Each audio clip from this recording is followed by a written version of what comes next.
How India Was Formed, a story written in tears, faith, and freedom. India was not born in a single moment. She was not shaped in one battle, one treaty, or one sunrise. India was formed slowly, through prayers whispered in forests, through blood soaked into soil, through lullabies sung to hungry children, through chains that rattled for centuries, and through a dream that refused to die. This is not merely the story of a country. This is the story of a living soul. Before borders, before names. Long before the word India was spoken, the land already breathed. Rivers flowed like mothers, Sindhu, Ganga, Yamuna, Godavari, feeding villages that did not know they were building a civilization. People worshipped the sun, the trees, the earth beneath their feet. They sang, they fought, they loved, and they died, unaware that history was watching them. From the Indus Valley to the Gangetic Plains, from the Himalaya standing like silent guardians to the oceans whispering secrets, this land learned to endure. Empires rose and fell, the Mauryas, the Guptas, the Cholas, the Mughals. Kings ruled, poets wrote, temples and mosques touched the sky. The land changed rulers, languages, and gods, but it never lost its heartbeat. India was many things at once, a philosopher and a farmer, a warrior and a weaver, a saint and a skeptic. She was never one voice, but she was one song. When the Shups arrived. Then one day the sea changed its mood. Strange ships arrived, first as traders, then as masters. The British East India Company came with ledgers in their hands and ambition in their eyes. They promised trade, but brought chains. They smiled while they measured the land, counted the people, and divided them on paper. Slowly, silently, control slipped away. Indian kings were dethroned. Farmers were taxed until their fields became graves. Weavers who once clothed the world broke their looms and their hearts. Famines came, not because there was no food, but because profit mattered more than life. India cried, but her cry was ignored. 1857, the first scream of rebellion. The year 1857 arrived like a storm. Soldiers, peasants, queens, and common people rose together. Rani Lakshmibai rode into battle with fire in her eyes. Mangal Pandey chose death over obedience. Old men lifted swords with shaking hands. Mothers sent their sons to fight, knowing they might never return. It was not perfectly planned. It was not fully united, but it was brave. The rebellion failed, but something powerful was born that year. Fear left Indian hearts. For the first time, India realized we can resist. Chains that could not silence a nation. The British tightened their grip after 1857. Laws became harsher. Voices were crushed. Jails filled with dreamers. Yet something strange happened.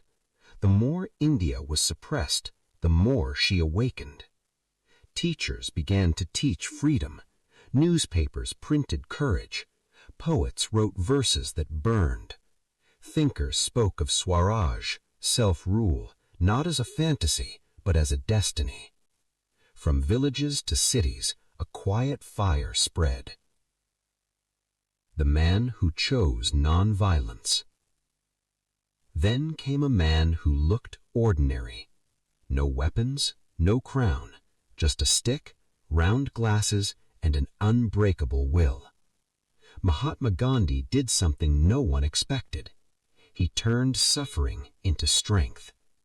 He asked people to walk instead of fight, to fast instead of kill, to resist without hatred.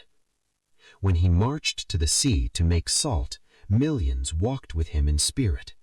When he went to jail, India felt imprisoned.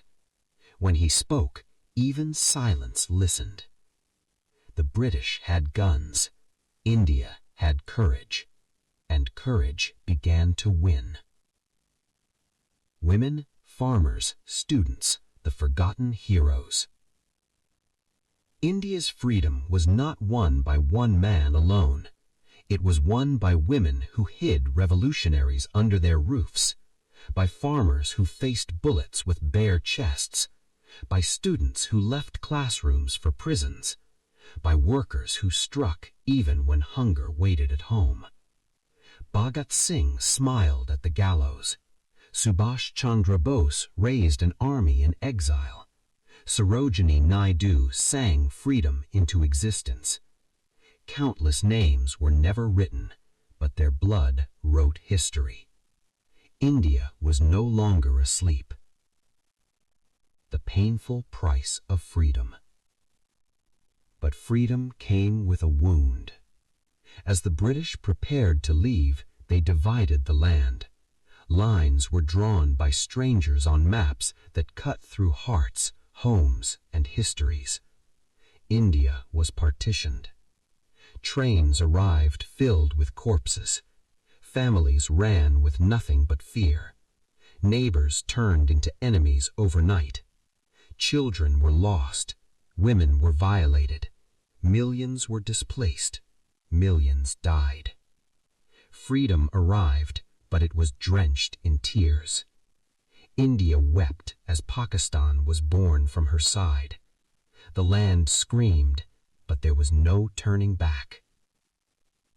15 August 1947, midnight of destiny. At the stroke of midnight, India became free. The chains fell, the flag rose, the dream came true. Jawaharlal Nehru spoke of destiny.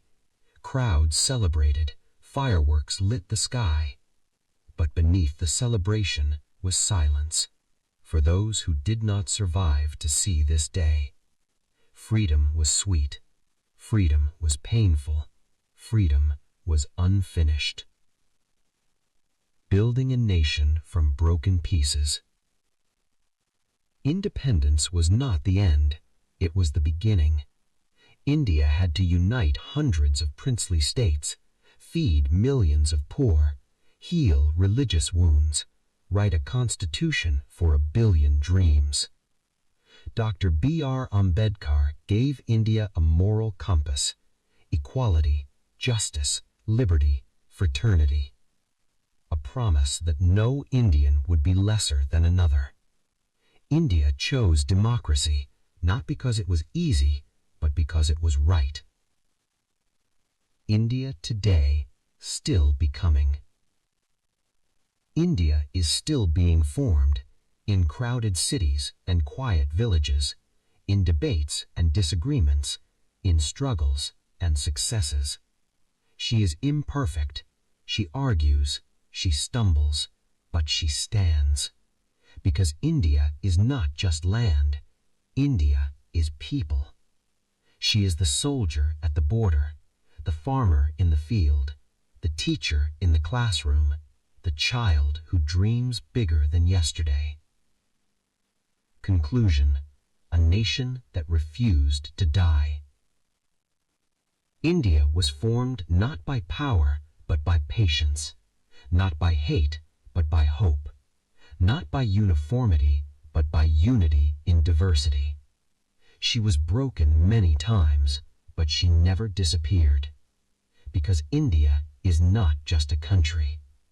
India is a promise that freedom is worth suffering, that unity can survive difference, that even after centuries of darkness, a nation can rise together. And she is still rising.